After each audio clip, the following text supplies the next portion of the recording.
Bismillahirrahmanirrahim. Assalamualaikum warahmatullahi wabarakatuh. Alhamdulillah wassalatu wassalamu ala Rasulillah wa ala alihi wasahbihi wa man walah wa ba'du. Saudara-saudariku, bersyukur pada Allah Subhanahu wa taala kita telah diberi kesempatan untuk menunaikan salat Isya berjamaah beserta amalan sunnahnya. Semoga salat yang telah kita tunaikan berkenan diterima oleh Allah Subhanahu wa taala. Pun demikian, kita turut mendoakan pada saudara-saudari kita yang akan memasuki waktu sholat, ya, khususnya di belahan wilayah dunia yang tersambung saat ini bersama kita, yang bahkan secara perbedaan waktu belum memasuki waktu Isya. Kita bermohon pada Allah pula, semoga saudara-saudariku diberikan kesempatan untuk menunaikan sholat dengan khusyuk, nyaman, dan mendapatkan penerimaan terbaik di sisi Allah Subhanahu wa taala, insyaallah. Baik, kita akan mencoba melanjutkan kajian kita masih dalam pendalaman surah kedua Al-Baqarah pada ayat yang ke-6 sampai dengan ke-7, serial yang kelima untuk kategori tahta, ya, tahta yang dimanfaatkan oleh setan pada diri anak cucu Adam untuk menjauh dari Allah Subhanahu wa taala, bahkan menutup dirinya sehingga tidak terkoneksi dengan Allah dan lalai dengan kematian yang boleh jadi tidak mampu mengantarkan ia dalam kehidupan yang bahagia saat masuk di alam kuburnya. Mari secara cepat kita teruskan kembali. Ketika Allah Subhanahu wa taala menguraikan di Quran surah kedua ayat yang ke-6 dengan kalimat yang tegas bahwa sungguh ditegaskan orang-orang yang menutup diri itu dari segala petunjuk Allah, dari segala cahaya, karena kuatnya penutupan dirinya itu, maka ia sulit diingatkan. Sama saja engkau mau ingatkan ia dengan pandanganmu, ya, dengan tampilanmu, maka ada penghalang di matanya. Kau ingatkan ia dengan nasihat-nasihat pada suaramu, ada penutup di telinga, di pendengarannya. Engkau ajak ia berdiskusi, ada sekat di dalam pikirannya, sehingga sulit baginya untuk mengikuti seruanmu. Bahkan pun demikian, solusi terakhirnya, ya, ada ancaman dari Allah Subhanahu wa taala yang dengan itu barangkali hatinya tergugah. Nah, kita mesti lihat apa yang menyebabkan mereka semua kemudian menjauh dari Allah. Ya, ada potensi ini yang dimanfaatkan oleh setan. Sebab pertama, harta yang mengiringi aktivitas dunianya telah kita selesaikan. Kemudian harta dari sini masuk kepada tahta, bagian kedua, dan ini tadi telah kita ulas, ya, sebagian menjelang penunaian sholat Isya. Teman-teman sekalian, seperti kita telah tegaskan tadi bahwa di antara penjelas dari Quran surah kedua ayat yang ke-6 adalah turunnya Quran surah ketiga Ali Imran ayat yang ke-10 untuk memberikan isyarat yang tajam sekali terkait berkelindahan dengan Quran surah kedua ayat yang ke-6 tadi. Allah berfirman di Quran surah ketiga Ali Imran, Ali, ya, bukan al, ya, ingat, bukan al, tapi Ali Imran, surah Ali. Kalau nggak pakai surah, Alu Imran, Imran, ya. Jadi begini tulisannya. Kalau al, ini begini, alif lam. Ya. Kalau di tajwid ada syamsiyah, ada qamariyah. Kalau di nahwu ada alif lam ta'rif, ma'rifah, ada alif lam istighraq, ya. Nah, ini kalau ditambahkan begini, al jadi alun, artinya keluarga. Nanti ada beberapa nama yang dikhususkan untuk keluarga. Lain waktu kita bahas kalau sudah masuk kepada termnya. Ya, ada ailah, satu, ada usrah, dua, ya, ada lagi alun, tiga, ada ahlun, empat. Setiap diksinya punya penekanan berbeda. Boleh nanti boleh jadi nanti dalam episode sitama, ya, serupa tapi tak sama, mungkin bisa kita kaji ini. Kita teruskan. Surah ketiga Ali Imran ayat yang ke-10. Innalladzina kafaru, dengan diksi yang serupa tapi penekanan yang berbeda. Di tafsir, ingat ya, penjelas yang mirip-mirip, kata yang serupa, itu tidak ada pengulangan dalam Al-Quran. Yang ada adalah taksisan li maknan jadid, penegas kepada makna yang baru. Inilah keunggulan Al-Quran. Sekalipun diksinya terlihat serupa, tapi ternyata maknanya beda dengan yang sebelumnya. Ada penekanan pada sesuatu yang baru. Ya, kenapa bisa serupa dengan sebelumnya? Ada hikmah di situ. Nanti kita akan lihat.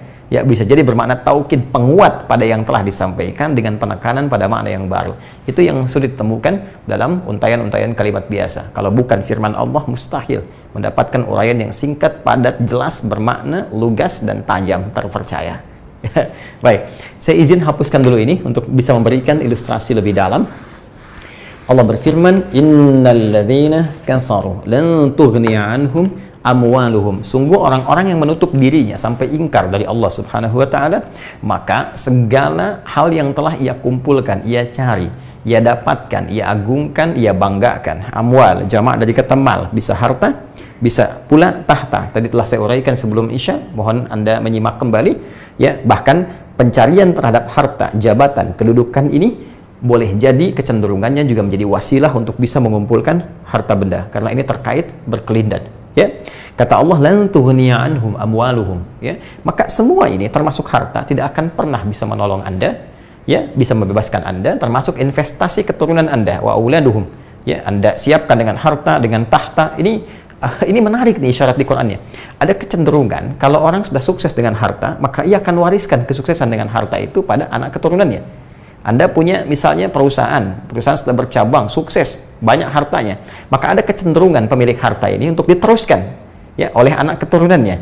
Maka perusahaan A dipimpin oleh anaknya, B dipimpin oleh misalnya adik dari anaknya, demikian seterusnya. Nah, ini ada kecenderungan ya. Tapi Allah kemudian tegaskan, jika semua itu memang hanya didesain untuk kepentingan dunia saja, maka selesai dunia. Baik Anda ataupun aktiva anak cucu Anda dan aset yang dikumpulkan dari perusahaan 7 turunan bahkan lebih yang telah Anda siapkan tak akan mampu menolong Anda di hadapan Allah Subhanahu wa taala ketika Anda memutus hubungan Anda dengan Allah. Ya. Anda putus hubungan dengan manusia pun sulit terkoneksi. Anda putus hubungan dengan Allah, apa masih Anda berharap mendapatkan rahmatnya? Baik ya. Pun demikian, ini yang menarik. Tahta juga demikian. Orang yang kecenderungan telah mendapatkan posisi yang sangat nyaman dengan kedudukannya, jabatannya, maka ada keinginan untuk mewariskan kepada anak keturunannya supaya naik. Ya, ini dapatkan posisi ini, dapatkan posisi itu. Yaitu ada kecenderungan, ya, isyarat di ayat ini bahwa potensi-potensi itu bisa hadir. Ya, bisa sah dilakukan kalau benar muaranya, bisa bencana jika itu terjadi tanpa bimbingan. Karena setan itu selalu tajam melihat peluang untuk bisa memanfaatkan sehingga orang-orang terjauh dan terputus hubungannya dengan Allah Subhanahu wa taala. Kejahatan bisa terjadi, bukan hanya ada pelakunya, tapi peluang sekecil apapun yang dimanfaatkan oleh setan untuk meniti itu. Nah, karena itu, teman-teman sekalian, mari kita lihat dari mana potensi tahta ini, kedudukan ini bisa membuat orang kufur. Ya, ya? Karena kan kafara ini, masih ingat kata dasarnya dulu yang pernah kita kaji? Innal ladzina kafaru, ini bentuk jamaknya, asalnya dari kafara. Ya, kafara yakfuru. Kafir. Dan diambil dalam bahasa Inggris cover. Ya, the book is covered by apa? Misalnya buku ini tertutupi, ya, di cover, tertutup. Sudah kita bahas itu. Kalau kita tasrif, ya, derivasinya kita munculkan kafara yakfuru, ya, kufran wa kafran fa huwa kafir, ya. Kafara yakfuru, yakfuru, yakfuru, yakfur, dia menutup diri, ya kan? Takfur, kamu menutup diri. Ya, ada orang berkata, bukan saya, orang berkata akfur, aku menutup diri, misal. Ya, nah, yuk kita cari redaksinya. Apa hubungan tahta dengan peluang untuk menutup diri? Kita lacak redaksi ini dalam pengingat yang disampaikan oleh Nabi Sulaiman alaihissalam. Satu-satunya Nabi di muka bumi yang diperkenankan oleh Allah mendapatkan kedudukan tahta tertinggi yang tidak akan pernah diraih oleh orang selain beliau. Ya, bahkan dalam doanya pun minta spesifik kepada Allah, aku saja yang diberi, orang setelahku tidak. Itu kita temukan di Quran surah ke-38. Surahnya surah Sad, ya, Sad. Di ayat yang ke-35, Anda bisa cek lagi, ya, tolong diingatkan kalau keliru, kita cek ya. Qala rabbighfirli wa habli mulkan la yanbaghi li ahadin min ba'di. Perhatikan kalimatnya, qala rabbighfirli, maka Nabi Sulaiman alaihissalam berdoa kepada Allah, ya Allah, mohon perkenan ampuni saya. Tuh. Anda bisa terbayang ya, pemilik tahta tertinggi dalam kehidupan di dunia yang bisa menaklukkan bukan hanya dunia kemanusiaan, jin pun ditaklukkan, setan dibelenggu, angin-angin ditundukkan, ya. Kalau Son Goku, Songgohan itu hayalan, Dragon Ball itu hayalan, ya. Baik, tapi ini tidak, ini nyata, ya. Bukan awan kinton, awan yang melayani pagi dan petang, ya. Awan tunduk, ya. Jin tunduk, setan dibelenggu, kekuasaannya luar biasa. Wahabli mulkan, layan bagi li ahadin, ya, dan anugerahkan aku kedudukan tahta yang tidak diperkenankan bagi siapapun ba'di setelah aku. Ya innaka antal wahhab, sungguh Anda ya Allah, sungguh hanya Engkau lah pemberi yang sangat mulia tanpa batas. Baik. Yang paling menarik teman-teman sekalian, lihat kalimatnya. Di sini Allah ingin tegaskan bagaimana Nabi Sulaiman berdoa kepada Allah, meminta kedudukan tertinggi dan dikabulkan. Ya, ini sudah viral kisahnya. Bahkan Al-Quran, Masya Allah, sangat luar biasa dahsyat. Bahkan memberikan porsi tersendiri antara kisah Nabi Sulaiman dengan Ratu Bilqis yang sangat populer. Ya, sampai dengan kekian kita dikenang, ya, sangat luar biasa. Sekarang yang paling menarik, ketika dikabulkan oleh Allah dan berikan puncak kekuasaan itu, yang tidak akan pernah diperkenankan bagi generasi setelahnya untuk bisa meraihnya.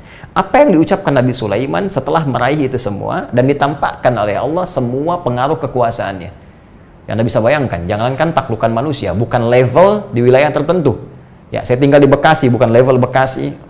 Ya, bukan level Jawa Barat, bukan level Jawa, bukan level Indonesia, bukan level Asia. Ya, bukan sekedar dunia dengan semua manusianya, tapi udah lewat batas itu, jin, bahkan dengan segala alamnya, bahkan binatang, bahkan bisa mendengar suara binatang, bahkan semut pun terdengar suaranya. Anda sangat paham dengan kisahnya. Tapi apa yang diungkapkan Nabi Sulaiman alaihissalam, perhatikan pengingatnya, pengingat yang sangat dahsyat dari seorang raja agung yang pernah tinggal di bumi dan beliau seorang nabi. Ya, lihat kalimatnya.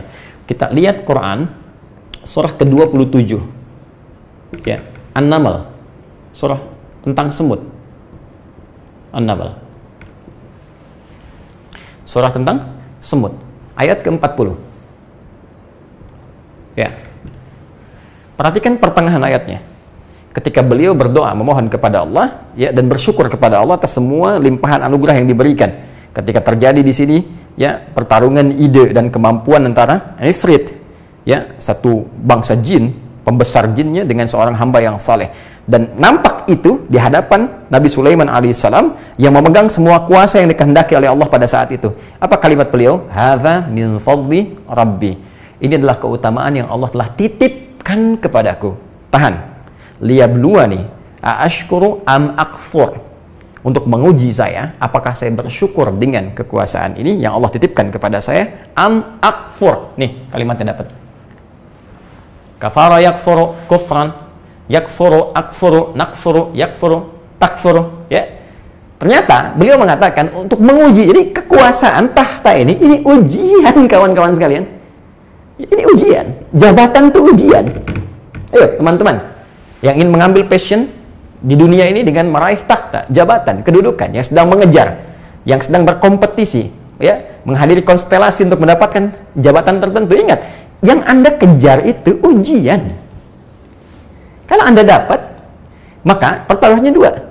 Aashkur, apakah saya bersyukur dengan itu semua? Nanti kita simpan bahasannya. Am akfur, apakah aku dipedaya oleh setan dengan menggunakan jabatan itu, kekuasaan itu, supaya ingkar dari segala ketentuan Allah dan puncaknya memutus hubungan dengan Allah.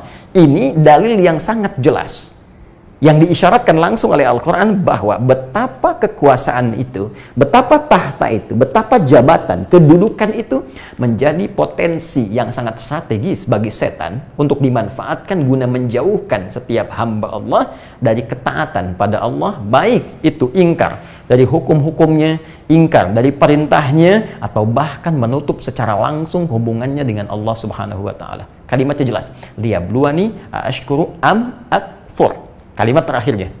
Nih. Nah, adakah kemudian yang diabadikan dalam Al-Quran untuk memberi contoh kepada kita, ya, penyimpangan dari kedudukan ini, penyimpangan dari tahta jabatan ini yang menjadikan hubungan seseorang terputus dengan Allah. Ini nanti yang akan jadi pengingat bagi setiap teman-teman, saudara-saudariku dimanapun Anda berada, yang memilih passion tahta ini, ya, sebagai bekal kehidupannya untuk pulang. Hati-hati. Jadi ini kita turunkan supaya pengingat bagi Anda.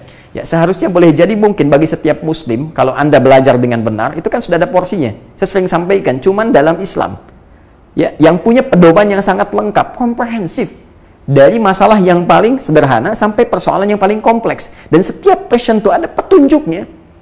Ada petunjuknya. Termasuk ketika Anda memilih misalnya, dengan passion ini saya ingin ambil tahta, ambil kedudukan, ambil jabatan. Apa pedomannya?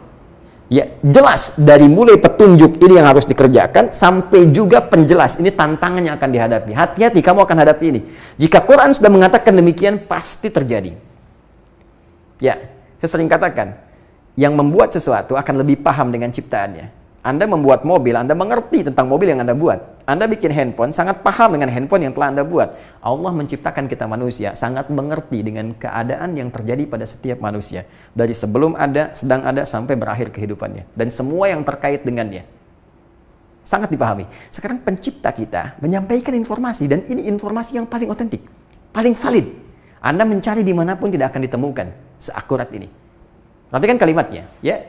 Baik, sekarang kita akan gali. Siapa di antara manusia yang pernah terpedaya oleh setan menggunakan kedudukannya dengan melampaui batas, sehingga dengan itu dimanfaatkan oleh setan menjauh dari Allah, bahkan di antara mereka bukan sekedar menutup diri, tapi ada yang mendeklarasikan sebagai Tuhan. Ini yang paling bahaya. Ya, di Indonesia paling banter aku nabi ya. Ya, aku nabi. Rumus dari Rasulullah itu gampang. La nabiyya ba'di. Nggak ada nabi setelah saya. Ini mengandung dua kalimat. Yang pertama, isyarat ada orang ngaku nabi setelah Nabi Muhammad, itu terbukti. Ya, ini diantara kebenaran nubuat Rasulullah SAW, setelah Nabi wafat akan ada orang ngaku nabi. Ya. Nah, lalu yang kedua, langsung kalimat singkat, la. Tolakannya tidak. Jadi kalau ada yang ngaku nabi langsung tolak. Ya, tolak. Nah, jadi sampai kekinian ya di Indonesia itu ngaku ini ngaku itu, bukan cuma di Indonesia, telat itu. Ya, di tempat lain pun bisa terjadi. Ya, mungkin paling tinggi yang ngaku malaikat. Ya, pernah ada ngaku malaikat dan bisa mendaratkan malaikat Jibril di Monas pada saat itu, ya, kemudian ditangkap oleh kepolisian setempat dan dihukum 2 tahun. Ya, polisi kita itu luar biasa, jangankan teroris, malaikat ditangkap gitu. Dulu ya, yang seperti itu kita support ya. Ya, balik sini teman-teman. Nah, sekarang kita lihat, teruskan ayatnya. Tadi kita di ayat ke 10 ya, Quran surah 3. Quran surah 3 di ayat 10. Ayat. Ini korelasinya ya, kita baca. Innal ladzina kafaru lan tughni 'anhum amwaluhum wala auladuhum minallahi syai'a wa ulaika hum waqudun nar. Perhatikan di ujung ya, ayat ke-7 di Al-Baqarah, ketika Allah mengatakan khatamallahu 'ala qulubihim wa 'ala sam'ihim wa 'ala absarihim ghishawa wa lahum 'adzabun 'adzim. Ya, orang-orang ini yang berusaha menutup pendengarannya dari petunjuk Allah, pandangannya dari hidayah Allah, pikirannya dari segala resapan-resapan yang Allah tanamkan pada jiwanya, dia tutup semua itu, maka diancam walahum adzabun adzim. Apa di antara ancamannya? Diteruskan di Quran surah ketiga ayat 10. Wa ulaika hum waqudun nar. Orang-orang ini kalau nggak tobat bisa jadi bahan bakar neraka. Waqudun nar. Disiapkan jadi bahan bakarnya, itu yang paling bawah tuh. Yang paling dalam. Udah dikasih kehidupan, gini aja lah, Anda dikasih modal bekerja. Seseorang memberikan Anda modal. Nih, bekerja. Silakan ya, banyak sekali. Dicukupkan, bekalnya dikasih, ada investasinya, ada macam-macamnya, kalau kurang ditambahkan, Anda dirawat. Tiba-tiba setelah Anda menjalani itu semua dan merasa sukses, Anda melupakan orang yang memberikan jasa kepada Anda, bahkan memutus hubungannya. Bagaimana perasaannya? Bahkan ada di antara mereka yang langsung jadi anti.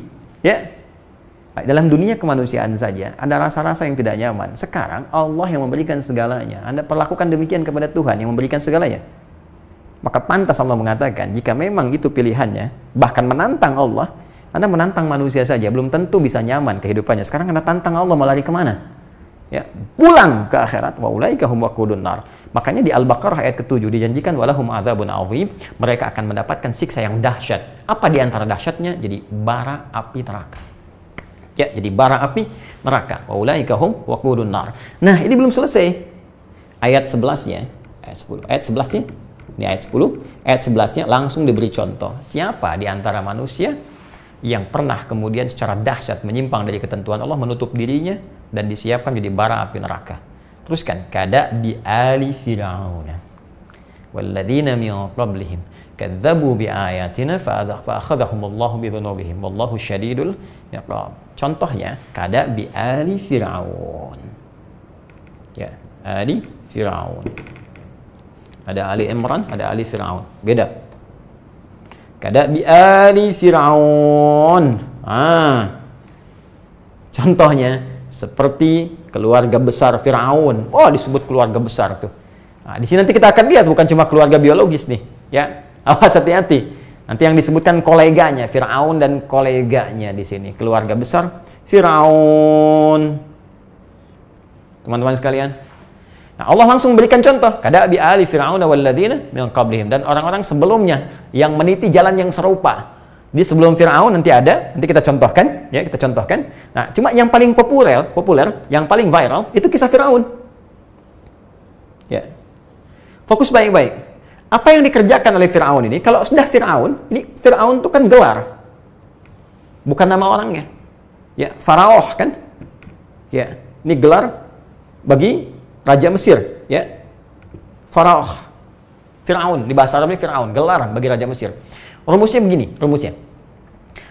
Kalau disebutkan satu gelar tertentu, ya, yang tidak langsung menyebut namanya dengan terang, ya, peristiwa terjadinya kapan, itu biasanya menunjukkan isyarat bahwa hal demikian akan terjadi lagi di masa depan dengan tokoh yang berbeda, ya, dengan perbuatan mungkin yang tidak sama, tapi substansinya serupa.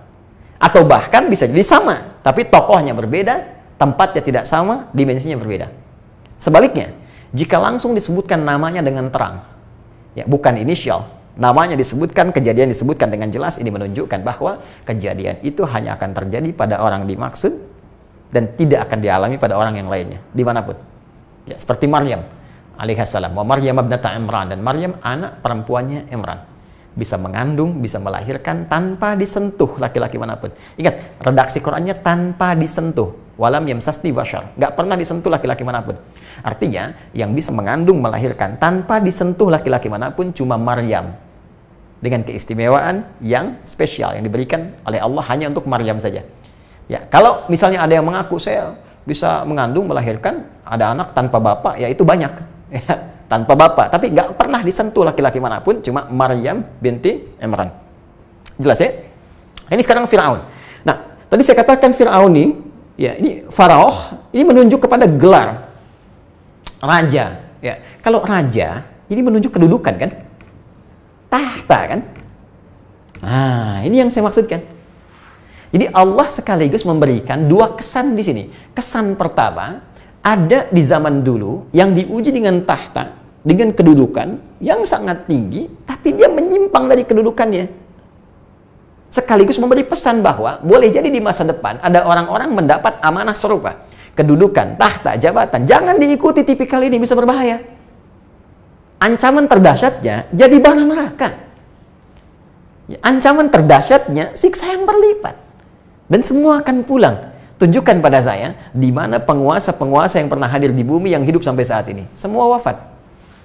Ya.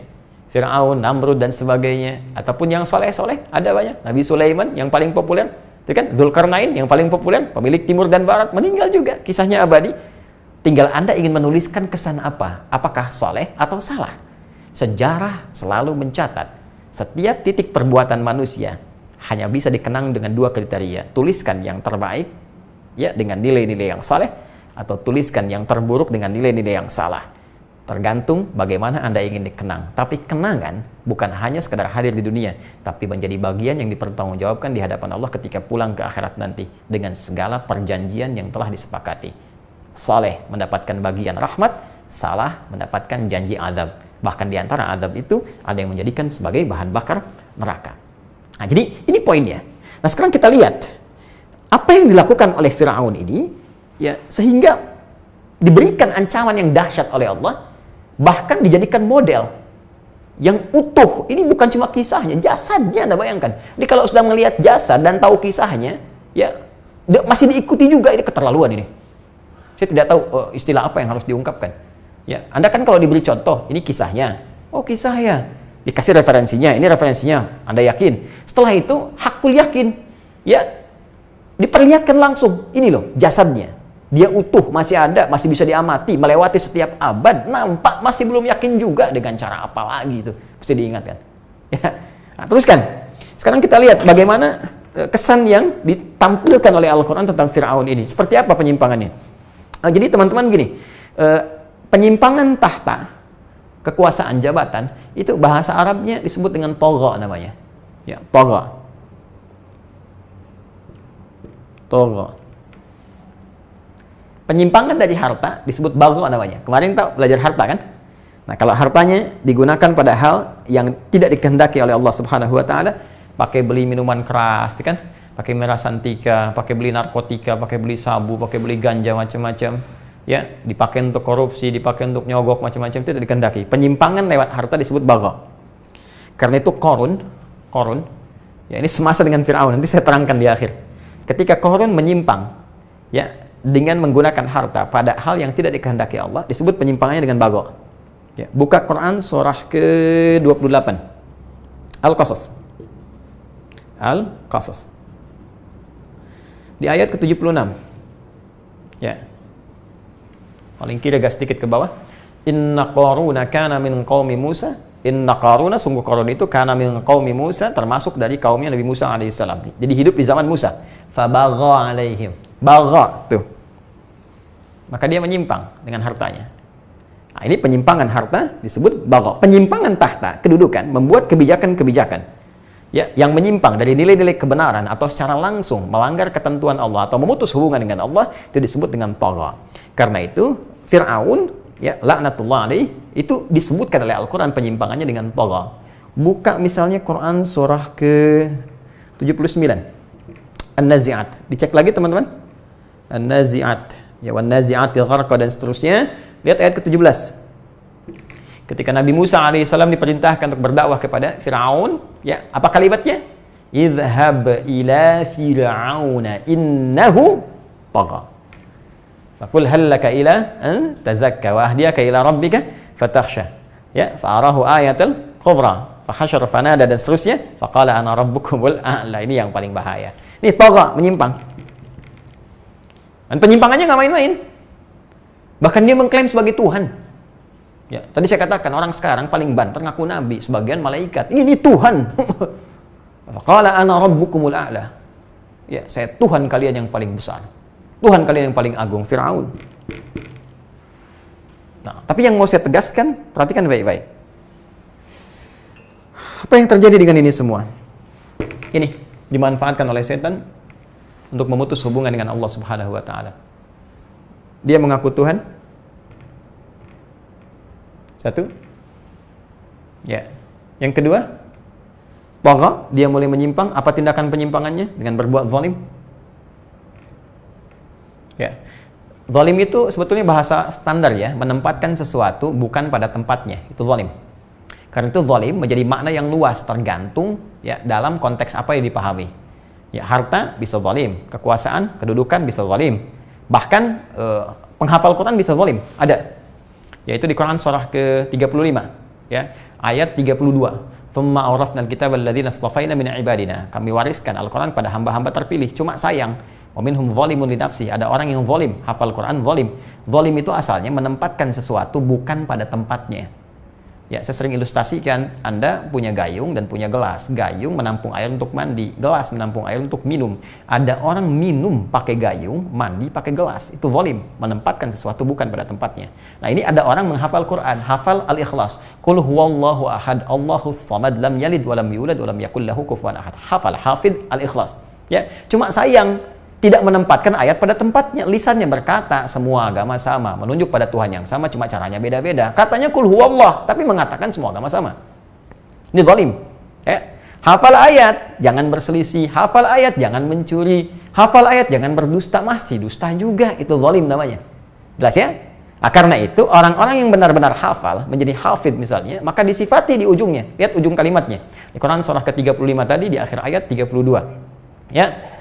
Ketika Allah mengatakan wa minhum zalimun li nafsihi wa minhum muqtasid wa minhum sabiqum bil khairati biidznillah. Penghafal Quran yang benar akan menjadi pionir kebaikan dalam setiap titian, sikap dan sifatnya. Perilakunya, aktivitasnya. Karena itu sering katakan hafid yang benar pasti good looking. Ya, ya tidak akan pernah kemudian nggak enak dipandang, nggak enak kata-kata, bad attitude, ya. Dan seterusnya. Ya, apalagi bertindak hal-hal yang kasar, keras dan sebagainya. Pasti ahli Quran akan menanamkan jiwa Quran ya pada sanubari yang terdalam, kemudian mengaktualisasikan semua nilainya pada tindakan-tindakan nyata yang soleh di hadapan Allah Subhanahu wa taala. Nah, ini zalim. Apa di antara kezalimannya? Ya sewenang-wenang. Apa di antara kesenang-wenangannya? Ya bukan sekedar menjadikan ya mohon maaf rakyat yang hadir di lingkungan kekuasaannya untuk menjadi budak dan ambisinya.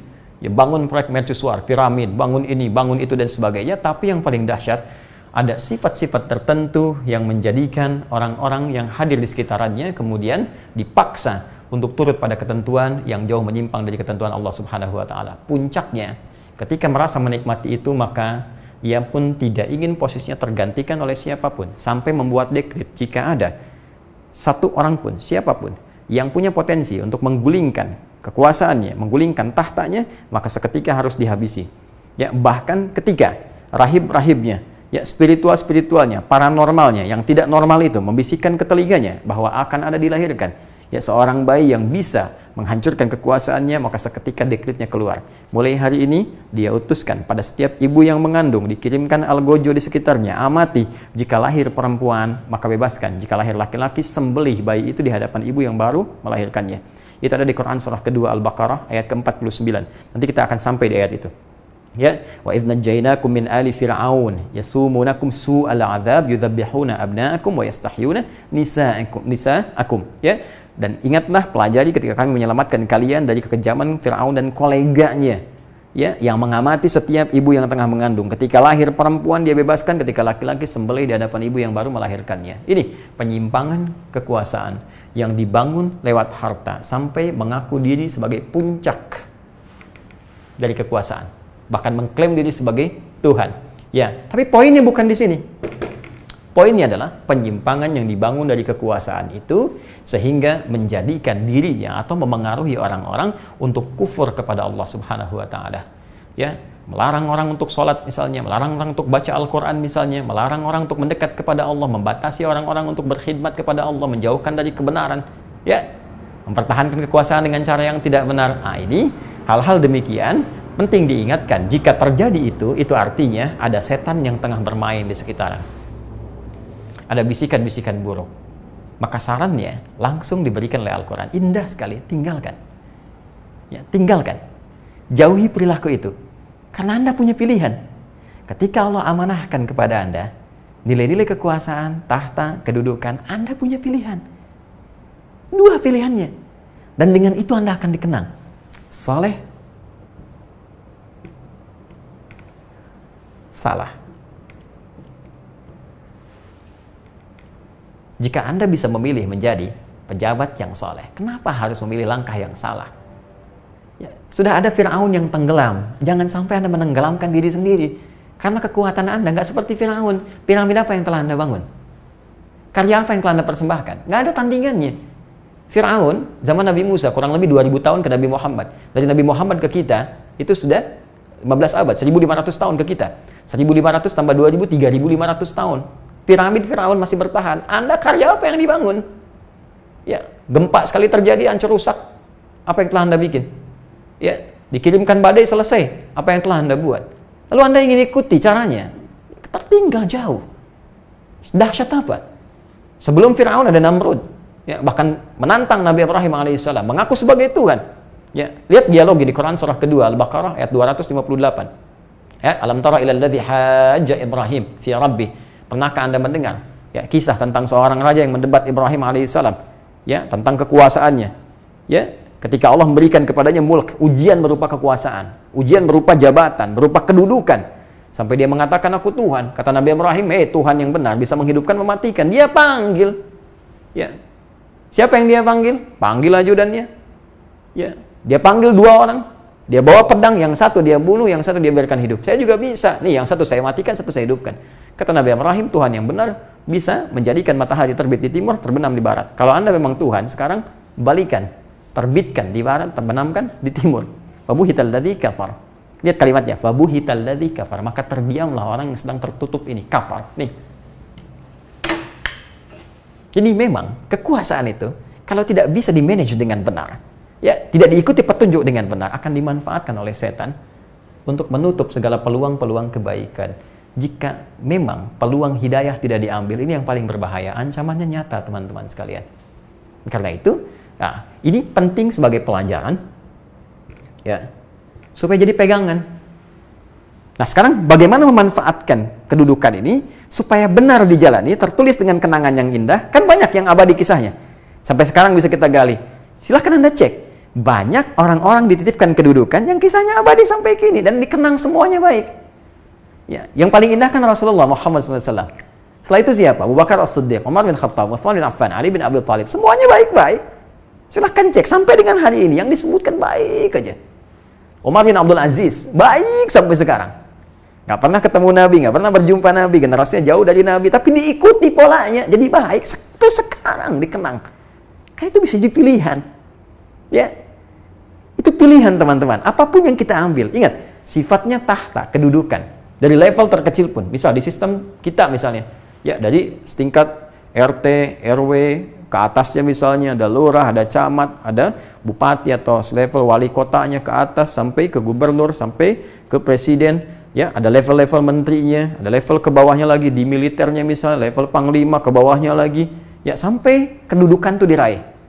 Ya, mau bintang 1, 2, 3 sampai dengan 4 ataupun menjelang ke situ, level apapun.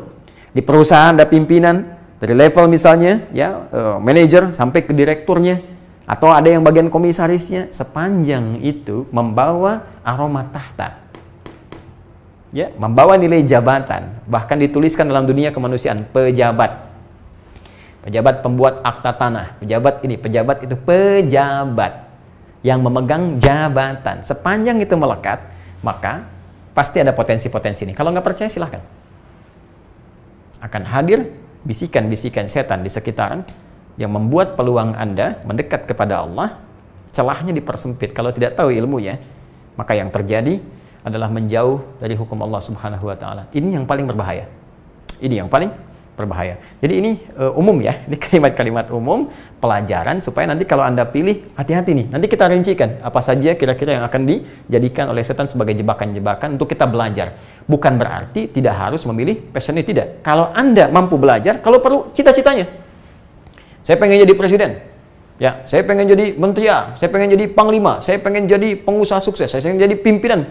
Harus bikin cita-cita yang paling tinggi, ya. Raih itu dengan gemilang, dengan cara yang soleh, dan pelajari ini supaya tidak terjebak pada langkah yang salah. Itu poinnya. Ya, jadi sekarang kita fokus lagi. Saya hapus dulu ini, lalu kita kembalikan ke konsep dasarnya. Ya, ini. Tutup dulu. Bismillah.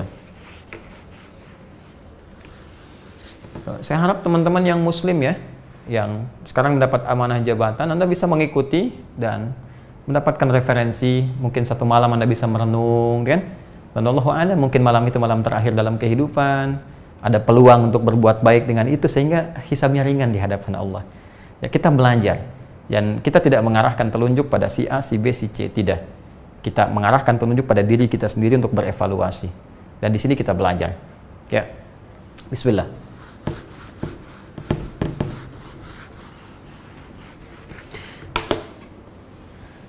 Baik, siap?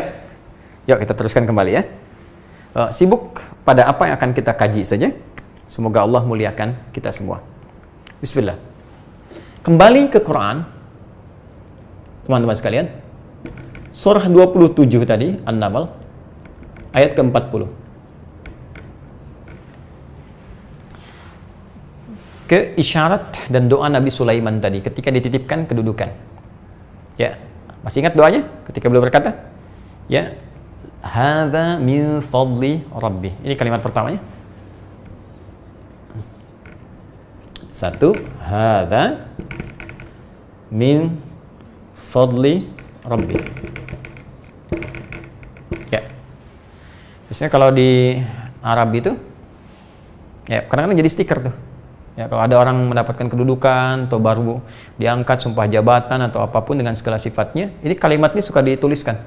Kadang-kadang jadi stiker di mobilnya, di rumahnya, di bukunya supaya jadi pengingat. Nanti kita pelajari.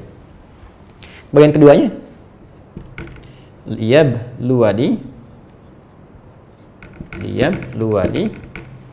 aashkuru. Ini poinnya. Am akfur. Ini poinnya. Aashkuru am akfur. Baik, yuk kita ambil bagian pertamanya. Hadza min fadli rabbi. Nabi Sulaiman alaihissalam ketika dititipkan oleh Allah kekuasaan yang sangat dahsyat dan ditunjukkan langsung di hadapan beliau bagaimana kekuasaan itu ditampakkan oleh Allah dan pengabulan dari doa yang pernah dipanjatkan. Apa yang disampaikan beliau? Beliau langsung mengatakan di hadapan seluruh orang-orang yang hadir di istananya, bahkan dari kalangan jin, ifrit dan sebagainya, hamba-hamba yang soleh, semua penggawa-penggawa kerajaan dan sebagainya. Beliau katakan, hadza min fadli rabbi. Semua ini hanyalah keutamaan yang dititipkan oleh Allah Rabbku kepadaku. Jadi indahnya kedudukan tahta yang ditampakkan langsung di hadapan Nabi Sulaiman, yang digerakkan oleh Allah melalui lisannya dengan perintahnya, yang paling menarik dikembalikan semua itu kepada anugerah Allah. Seakan-akan beliau ingin katakan, hei, semua kedudukan yang tampak ini, aku bisa gerakan ini, awan panggil ini, panggil itu, semua ini hanyalah titipan yang punya sebetulnya Allah. Min fadli rabbi, ini keutamaan dari Rabbku, yang punya Allah. Aku cuma dititipi saja. Maka rumus pertama, ketika ada anugerah yang Allah berikan kepada Anda berupa kedudukan tertentu, jabatan tertentu, tahta tertentu, maka posisikan semua ini sebagai titipan. Bukan kepemilikan. Titipan. Kalau sudah titipan, sifatnya nitip, pasti terbatas dengan waktu tertentu. Ya kan? Ada keadaan untuk berpisah. Karena itu, ya, silahkan cek di dunia ini. Tidak ada yang abadi dari kekuasaan. Ya, di kita pun dibatasi kan, 5 tahun, selesai. Baik ya. Bahkan ada yang berkeinginan misalnya di luar Indonesia ingin mengatakan dan menjadikan kekuasaan langgeng untuk berpisah juga. Kalau bukan dirinya yang berpisah dengan kekuasaan, kekuasaan yang memisahkan diri dari orangnya. Wafat, selesai. Ya kan? Ya, tuntas. Jadi bagian pertama, posisikan kekuasaan, kedudukan sebagai titipan. Kalau seperti ini, itu mengelolanya itu akan lebih mudah. Ya, dan menjadikan itu menjadi suatu hal yang santai. Bukan sesuatu yang menegangkan, tidak penuh dengan tekanan. Tapi kalau merasa memiliki, ini yang repot. Ini yang repot. Ya, jadi ini bagian pertama, bahwa setiap titipan pasti ada waktunya untuk berpisah. Satu. Dan sifat titipan pasti akan dikembalikan kepada yang menitipkan, dimintai pertanggungjawaban. Ini poinnya. Pertanggungjawaban. Mental yang harus dibangun ketika kedudukan, jabatan, kekuasaan mulai dititipkan, sumpah jabatan mulai ditanamkan. Bahkan yang muslim itu pakai Quran loh di atas kepalanya. Itu tidak mudah loh. Hati-hati. Quran diletakkan di atas kepala Anda, disumpah dengan Quran. Hati-hati. Dan Quran itu menjadi saksi. Jangan sampai terjadi disumpah pakai Quran, tapi setelah pakai ada jabatan melanggar Quran sendiri. Ya, itu hati-hati tuh ya. Ya, khususnya bagi seorang muslim, ingat, ajaran yang kita sampaikan ada petunjuk-petunjuk nilai-nilai keislaman. Yang paling menarik, lihat sini. Ketika itu terjadi, selesai kemudian, pelantikan selesai, jabatan sudah dititipkan kepada Anda, maka mental yang harus dibangun ini. Jadikan ini semua, pandang ini semua sebagai titipan Allah. Yang pertama, Anda punya batas waktu menerima titipan ini. Maka manfaatkan batas waktu ini sebaik-baiknya. Agar titipan yang dimaksudkan punya nilai di hadapan Allah Subhanahu wa Ta'ala saat Anda pulang, bahkan punya kesan yang baik di hadapan makhluk yang ada di bawah naungan kekuasaan ataupun jabatan yang Anda emban. Ada batasnya. Nanti kita lihat. Yang kedua, ingat-ingat betul bahwa itu akan ditanya, nih, pertanggungjawabkan, akan dihisab di hadapan Allah. Hati-hati. Akan ditanya apa yang telah kamu kerjakan. Semakin luas cakupannya, maka semakin banyak kemudian bagian pertanggungjawabannya. Ayo teman-teman, anggota DPR 600 orang. Ya, Anda terpilih. Anda mewakili daerah konstituen Anda, daerah-daerah pilihan sekian ratus ribu. Satu orang bisa melenggang ke Senayan karena terwakili dengan pilihan sekian ratus ribu orang. Itu sekian ratus ribu orang itu bukan sekedar menjadikan Anda terjamin ya datang ke Senayan dengan berbagai fasilitas, punya kebanggaan, kedudukan dengan PIN yang Anda tempelkan di jas Anda itu, tapi mereka sekaligus menjadi amanah Anda yang akan dipertanggungjawabkan di hadapan Allah. Setiap satu orang itu menjadi beban Anda yang akan dihisab di hadapan Allah. Silakan. Anda cek siapa pemilih Anda itu. Ya. Bagaimana Anda bisa mewakili suara mereka? Bagaimana mereka menitipkan ya harapan-harapan mereka kepada Anda? Bagaimana mereka mengusulkan harapan-harapan mereka kepada Anda, menginginkan sesuatu dari Anda untuk dibawa, kemudian dikembalikan kepada mereka dalam nilai-nilai kebaikan. Setiap satu orang menjadi tanggung jawab Anda. Ya, karena itu pernah terdengar kisah Umar bin Khattab radhiyallahu taala anhu. Bahkan beliau berkata, kalau ada kambing pun terpeleset satu wilayah tertentu jadi wilayah kekuasaan Umar, maka hisabnya akan berlaku bagiku. Anda bisa bayangkan?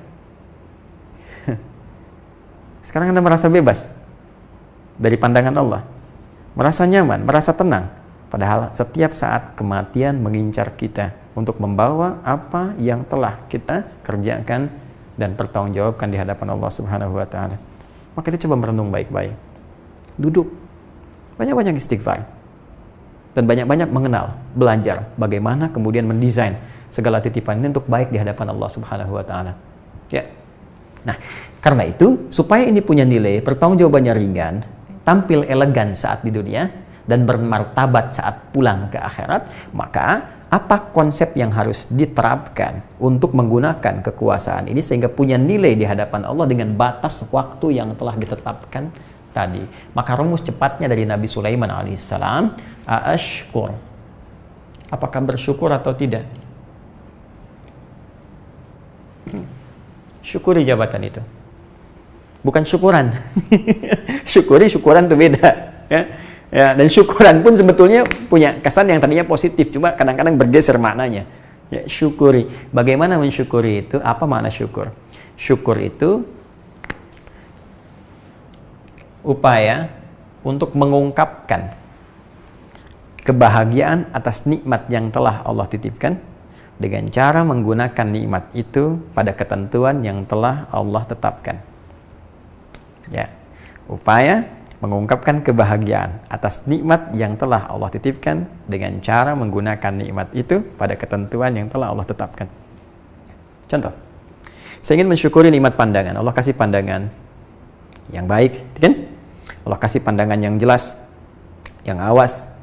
Dari sini saya ingin syukuri. Maka cara bersyukurnya, gunakan mata ini sesuai fungsi yang telah ditetapkan oleh Allah. Apa kata Allah? Pandang yang baik-baik, jangan pandang yang buruk. Pornografi, porno aksi, hal-hal yang jelek, palingkan pandangan. Ghaddul basar. Qul lil mu'minina yaghuddu min absarihim. Katakan pada pria-pria beriman, palingkan pandanganmu dari yang buruk. Maka cara mensyukuri mata ini, gunakan mata memandang yang baik-baik saja. Maka jika ini digunakan, la in syakartum la azidannakum, maka ada keberkahan dalam pandangan ini. Setiap Anda memandang kebaikan, Allah berikan kekuatan sehingga Anda tidak akan lelah memandang nilai kebaikan, tidak lelah memandang Al-Qur'an. Karena ada orang yang baru buka mushaf udah ngantuk, baru buka covernya aja udah terabaikan. Ini artinya ada yang tidak normal di matanya. Mohon maaf. Ya. Tapi kalau kuat Anda memandang pada nilai kebaikan, nanti Allah akan isi, berikan kekuatan. Dan akan lemah memandang hal-hal yang negatif, yang jelek. Demikian syukur dengan lisan. Gunakan untuk berkata yang baik-baik. Diam kalau tak ada kosakata yang baik-baik. Diam kalau tak punya pulsa yang baik-baik. Demikian sampai ke ujung kaki. Itu syukur. Pun demikian.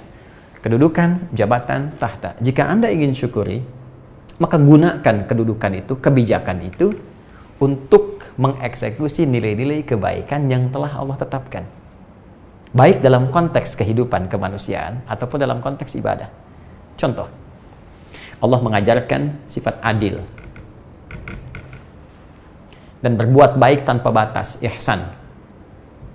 Innallaha ya'muru bil adli. Innallaha ya'muru bil adli wal ihsan. Allah memerintahkan ya untuk berbuat adil dan ihsan. Maka gunakan jabatan kedudukan itu untuk berbuat adil dalam kehidupan.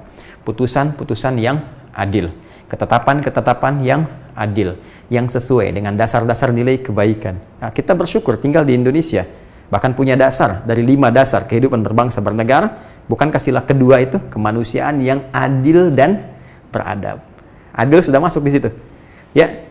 Yang kelima, keadilan sosial bagi seluruh rakyat Indonesia. Adil. Jadi punya tanggung jawab, punya kewajiban untuk menerapkan nilai-nilai keadilan yang berkemanusiaan dengan dasar adab dan menyejahterakan rakyat dengan dimensi yang sangat luas. Adil. Ihsan. Ya.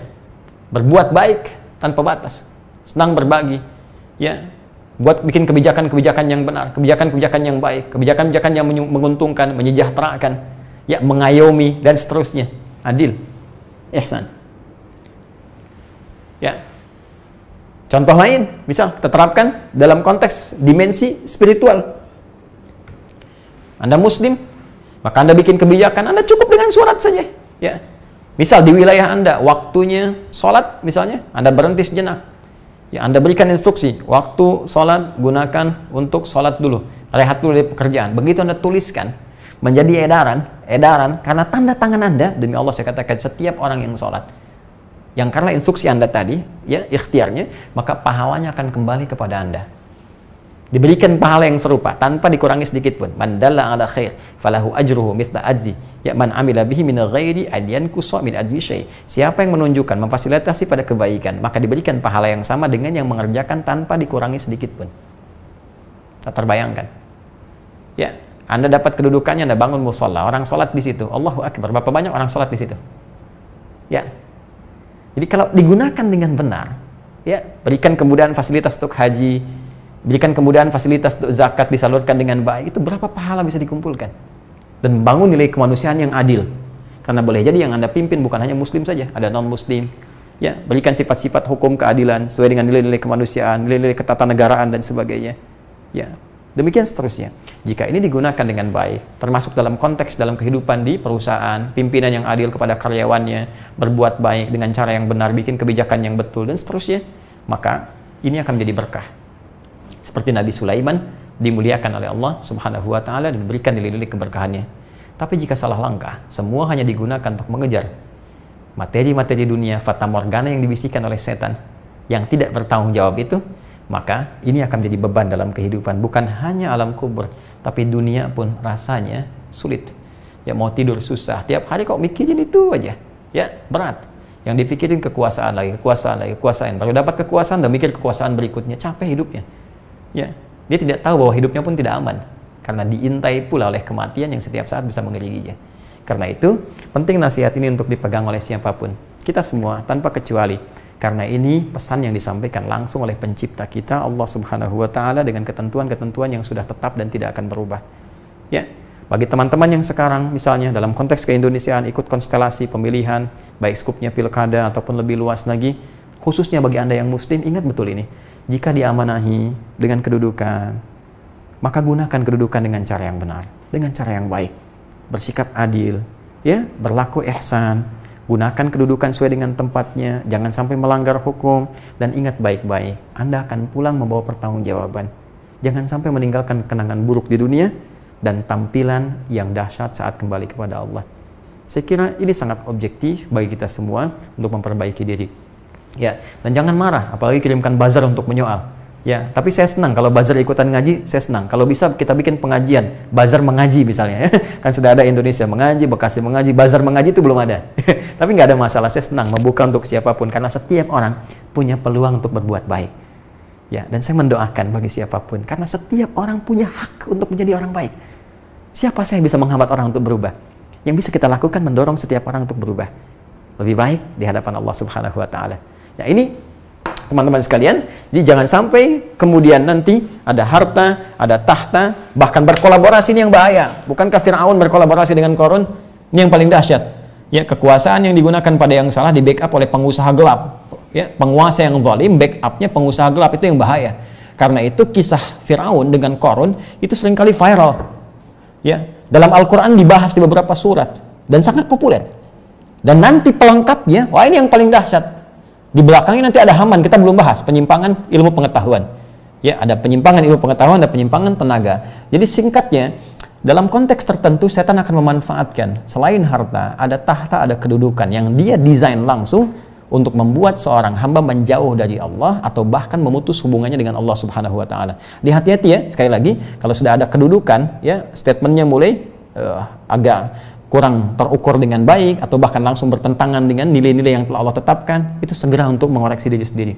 Berintrospeksi, hati-hati bagaimana kalau saat mengucapkan itu wafat, saat tanda tangan proyek yang nggak jelas itu wafat. Jadi kalau Anda di perusahaan tuh ya, dikasih proyek yang nggak jelas, terus suruh tanda tangan, hati-hati, bayangkan saat tanda tangan tuh malaikat mengintai Anda wafat saat itu. Apa yang Anda bisa bawa? Ya, belum konsekuensi untuk keluarga. Anda mau korupsi, mikir dulu. Begitu Anda terima, Anda wafat. Belum nanti koreksinya. Ya, belum nanti konsekuensi untuk keluarga Anda.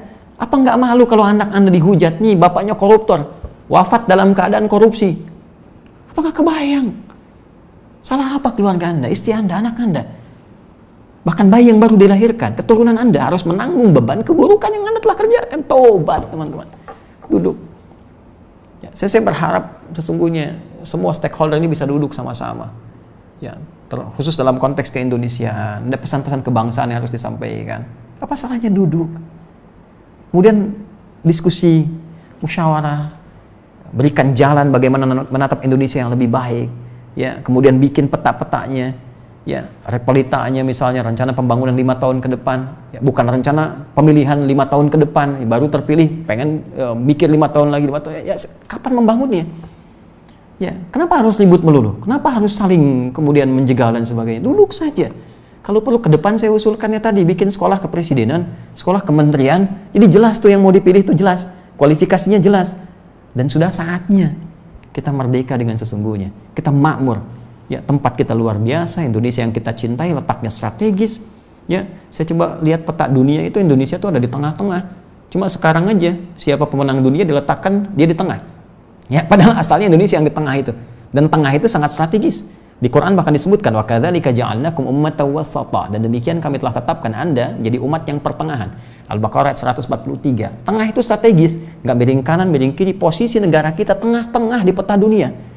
Ya, saya sedang riset tuh, saya mengembalikan dunia pada tempatnya di peta. Anda bayangkan, pemenang pada saat itu menempatkan dia di tengah. Kalau Anda lihat peta sekarang, Indonesia tuh kiri paling pojok. Tapi kalau dunia yang dikembalikan pada tempatnya, ya potongan dari Asia dan Afrika tuh balik lagi ke sini, sehingga Indonesia ada di tengah, kemudian dibatasi oleh Samudra Pasifik, baru Amerika di sini. Tengah-tengah itu Indonesia. Dan kita di ekuator tengah-tengah. Bukankah bumi ketika berputar, berotasi itu, dan putaran benda bulat menjadikan semua yang tertanam di dalamnya ada di tengah. Makanya mineral itu ada di kita, potensi di kita semua. Kita ekuator. Ya, karena itu orang tua kita dulu tuh sudah paham dengan itu. Ya, sampai di pasal 33 ayat 3 itu, ya dibenteng itu, bumi, air, dan seterusnya. Ya, dibatasi menjadi milik negara. Dan sebesar-besar untuk kepentingan rakyat itu kita. Ya, saya lihat chokes point, ada beberapa yang strategis ya untuk ekspor impor. Ya, itu kita lihat beberapa chokes point yang ada dari jalur kelautan, ada selat, ya, ada terusan. Terusan bahkan dibuat ya, supaya punya jalur seperti selat. Anda bayangkan terusan Suez, ya, terusan Panama kemudian yang dibikin ya dengan segala dinamikanya. Nah, ini ada selat di dunia, salah satu selat yang paling populer di kita. Ya, Selat Malaka. Bahkan kita punya selat yang lain. Ada Selat Makassar, Selat Sunda, Selat Lombok, dan seterusnya. Itu luar biasa. Potensinya besar. Jadi, kalau kita mencoba untuk bangun, kita untuk duduk bersama-sama, semua stakeholdernya berkumpul, merumuskan bagaimana kemakmuran itu bisa diraih. Demi Allah saya katakan, Indonesia punya semua syarat untuk makmur dan menjadi bangsa terdepan yang hebat. Ya, cuma kembali kepada kita. Nah, ini sekali lagi mungkin ini agak bersemangat ya untuk taklimnya, karena kurang apa lagi Allah memberikan kepada kita. Fa bi ayyi ala'i rabbikuma tukadziban. Tinggal kita yang duduk merenungkan semua itu, tapi kuncinya adalah kita akan kembali kepada Allah dan kita diminta untuk menuliskan sejarah kita yang paling hebat. Nah, teman-teman, kita kembalikan ke sini. Kemudian setelah ini kita akan bahas kepada yang lebih spesifik. Faktor ketiga, bagaimana seseorang diberikan oleh setan pengaruh sehingga menjauh dari Allah Subhanahu wa taala, sehingga dia lupa, bahkan bukan hanya dirinya, dia membawa orang-orang di sekitarnya untuk menjauh dari Allah Subhanahu wa taala. Selain harta, ada tahta, nanti ada ilmu pengetahuan. Bahkan yang paling dahsyat, selevel ustadz pun atau di atasnya itu bisa terperdaya oleh setan. Alih-alih ia mengajak pada nilai kebaikan, dia bisa menjadi agen yang menjerumuskan pada keburukan. Siapa mereka? Apa ciri-cirinya? Sampai menjadi golongan pertama dihisab yang langsung dilemparkan ke dalam neraka. Kita akan teruskan dan bahas itu pada edisi berikutnya. Tapi sebelum kita selesaikan, izinkan kami menyampaikan informasi dan menepati beberapa janji. Yang pertama, esok hari teman-teman sekalian, insya Allah adalah hari pembuka ya, bagi program STUAH untuk program intinya, ya, program taklimnya. Kemarin sudah kita pembukaan, alhamdulillah teman-teman bergabung. Dan jangan khawatir ya, bagi yang telah terdaftar, saya menyarankan dengan kuat kepada teman-teman agar berkomunikasi kembali dengan admin ya, untuk bisa mendapatkan ID untuk Zoom-nya. Ya, karena di taklim ini spesifik, nanti kita ada Zoom sehingga yang terdaftar langsung bisa berkomunikasi. Kita berinteraksi seperti pekan yang lalu. Adapun teman-teman yang belum terhubung, tergabung, belum daftar, ya saya juga sampaikan kepada teman-teman admin, tetap berikan peluang ya supaya bisa mendapatkan bagiannya. Insya Allah nanti kalau teman-teman datang langsung ke Kiai atau menghubungi admin, ya tetap kita berikan kesempatan untuk bisa bergabung. Dan yang belum masuk ke situ bisa live juga, YouTube seperti ini, tapi mungkin kesempatan berinteraksinya atau kajian khususnya agak berkurang. Jangan khawatir, kita sudah belikan kuota untuk 5.000, jadi cukup nanti bergabung di Zoom itu ya. Dan untuk yang belum sampai, sekali lagi nanti yang telah terdaftar belum dapat ID, kontak ke adminnya sehingga bisa tersambung dengan baik. Besok kita akan masuk materi yang sangat penting, dasar untuk menghafal Quran. Kalau dasar ini bisa kita pahami dengan baik, insya Allah jalan menghafalnya lebih mudah. Jadi kebanyakan, saya tidak katakan kebanyakan lah ya, ada beberapa yang menghafal Quran langsung tidak mempelajari dasarnya, sehingga ketika dia menghafal butuh penyesuaian, bahkan tidak sedikit yang gugur. Ya, ada yang awalnya mudah, tiba-tiba jadi susah, ada yang tidak konsisten dalam waktu, ada yang terkalahkan dengan emosi, ada kegiatan dan sebagainya, sehingga jatuh di pertengahan atau bahkan di awal-awal. Besok materi yang sangat penting. Kemudian yang kedua, saya minta bantuan, tolong teman-teman bisa dibawakan handphone. Oke, bismillah, jazakallah khair. Baik, teman-teman sekalian, seperti saya infokan kepada Anda semua bahwa kita sudah coba tampilkan aplikasi ya, dan dengan aplikasi ini untuk memudahkan informasi terkait program Quantum Akhir Institute atau dari kami sendiri ya. Kemudian juga nanti ada jembatan-jembatan informasi, dan boleh jadi ada kemudahan-kemudahan fasilitas yang bisa teman-teman akses atau dapatkan. Nah, ini saya ingin tunjukkan bagi teman-teman semua. Ini ada aplikasi baru yang kita sudah hadirkan, namanya UAH Store ya, Corner, maaf, UAH Corner ya. Jadi kalau Anda masuk ke Play Store, nih klik ya UAH Corner ya, UAH Corner ini begini lambangnya UAH ya, seperti ini. Baik, nanti Anda klik, kemudian nanti setelah diklik Anda minta konfirmasi email ya. Nanti emailnya dikirim, ke passwordnya ke situ, Anda masuk, kemudian nanti Anda bisa buka langsung seperti ini ya. Jadi nanti yang sudah ada tinggal update saja. Nanti di atas ada tampilan ya, bisa menyesuaikan waktu sholat, jadi Anda tinggal klik di sini ya, waktu sholat Anda ada di mana, klik daerahnya. Misal ini saya di Bekasi nih, Kecamatan Bekasi, Kota Bekasi. Nah, ini menuju waktu fajar, nanti berapa jam lagi menuju fajar sudah kita tahu. Ini bisa di-upgrade ya, dan di-update juga di beberapa tempat yang kita pijak. Misalnya Anda di luar negeri pun nanti bisa disesuaikan. Tanggal berapa? 22 Al-Muharram. Kemudian nanti di sini ada program-program teman-teman sekalian ya. Ada program apa saja yang nanti di Quantum Akhir Institute sering Anda tanyakan, bahkan datang ke sini sekarang nggak usah jauh-jauh. Ya, yang dari Kalimantan, dari Sulawesi, bahkan dari Papua ya. Anda buka dulu di sini, cek. Anda ingin ikut apa? Program Kadar Ulama ada, program beasiswa ada, program taklim ada ya. Ya, ada umroh, Taisir Learning Center dan sebagainya. Anda tinggal cek saja di sini. Ya. Nanti ada info terbaru, Anda bisa cek, dan di bawah nanti ada produk nih, teman-teman. Produk ini seperti saya janjikan, ada yang kita ingin gratiskan untuk support teman-teman. Yang kemarin saya katakan, ini ada paket Merdeka ya. Di sini ada Wahasnot, Mushaf 30 juz, metode At-Taisir, Murajaah ya. Nah, jilid 1 ini ada di sini. Anda nanti tinggal masuk, klik ya, begitu diklik masuk ke keranjang misalnya seperti ini. Nah, ini gratis. Ya, sampai besok ya. Karena besok kita launching. Ini baru soft launching, kita perkenalan saja. Ya, kita perkenalan. Jadi nanti ini ada tulisannya gratis. Ya, ini sampai besok. Kalau Anda sekarang install misalnya, begitu Anda install sekarang, Anda langsung masuk ke sini, langsung pesan. Besok dikirim, insya Allah ya. Jadi paling Anda support untuk biaya kirim saja ya. Tapi ininya gratis. Kalau ada admin yang minta di luar biaya kirim, sampaikan pada saya. Dan besok jadi hari terakhir dia bekerja. Jadi ini gratis ya, seperti janji yang saya sampaikan. Nanti besok sekalian launching. Begitu launching nanti saya terangkan apa fungsinya dari sini. Karena ini juga akan terkait berkelindan nanti dengan saudara-saudari kita yang kiranya bisa kita support, khususnya di masa pandemi pada saat ini. Itu yang kedua. Dan yang ketiga, yang terakhir juga bagi teman-teman yang serius ingin menjadi ahli Al-Quran, yang selalu berkata, saya ingin Ustaz bergabung dengan sekolah terbuka, usahakan Al-Quran hafal ya, tapi saya selalu saja tidak bosan mengingatkan ada kalimat-kalimat, Ustaz saya ini punya keterbatasan, nggak bisa infak. Teman-teman, saya gratiskan ya, Anda datang sini atau sampaikan infonya. Sekarang sedang dipetakan oleh teman-teman ALC ya, ini siapa si fulan di mana dan sebagainya, kita kirimkan. Yang penting Anda serius supaya hisab saya ringan di hadapan Allah Subhanahu wa taala. Yang penting saya sudah support kepada Anda. Ini loh mushafnya, ini perangkatnya, silakan gabung ID-nya ini ya, dan jangan pernah orientasi itu untuk dunia. Kita niatkan lillahi taala. Bismillah. Yang penting kita punya kebanggaan ketika pulang di hadapan Allah. Ya, jadi apapun Anda silakan. Jadi ASN menghafal Quran. ASN yang hafid. Jadi pejabat yang hafid, militer yang hafid, pengusaha yang hafid. Nanti akan Anda lihat bagaimana hasilnya setelah itu. Ya, hasilnya akan terjadi nilai-nilai kebaikan dalam hidup kita. Tapi yang akan dilihat adalah usaha kita sampai kita mendapatkan ridha Allah. Itu poin terbesarnya. Ya, karena itu teman-teman sekalian, saya kira ini yang bisa diuraikan kesempatan malam hari ini. Insya Allah kita lanjutkan dalam edisi esok hari. Ya, esok hari di jam yang berbeda, ba'da Isya, jam 8 sampai dengan selesai.